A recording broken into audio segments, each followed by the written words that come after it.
गोरे गोरे मुखरे पे काला काला चश्मा टिक टिक टिक टिक टिक टिक टिक तौबा खुदा खैर करे खूब है करिश्मा खूब है करिश्मा गोरे गोरे मुखरे पे काला काला चश्मा। আরে না না, আমি সেই নাকবা নয়, আর আমার জন্য অক্ষয় কুমারও গান গাইছে না।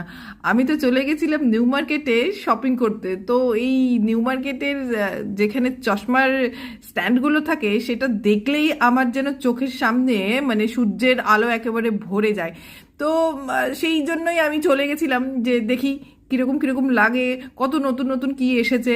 তো চশমা কিনতে কিনতে বেশ অনেকগুলোই চশমা ট্রাই করছিলাম, এবং যিনি চশমা দেখাচ্ছিলেন বেশ আমাকে খুব ভালো করে বেশ চশমার কাজগুলো পরিষ্কার করে করে আমাকে পরিয়ে দিচ্ছিলেন, সহযোগিতা করছিলেন। আমার খুব ভালো লাগছিল।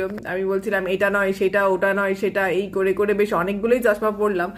দাম তো তোমরা সবাই জানো নিউ মার্কেটের চশমার কি দাম, এটা আর কিছু বলার নেই। কিন্তু ব্যাপার হচ্ছে যেখানে ব্র্যান্ডটা ম্যাটার করে সেখানে এইগুলো কি কোনো মানে এগুলো কি পড়লে কি ভালো লাগবে খারাপ লাগবে, আমার কাছে হচ্ছে যেটা পরে আমাকে দেখতে ভালো লাগবে, যেটা পড়লে আমার মন ভালো থাকবে, আমি নিজেকে ভালো রাখবো, সেটাই আমার কাছে ব্র্যান্ড। তাহলে আমাকে কেমন লাগছে তোমরা আমাকে কমেন্ট করে বলো।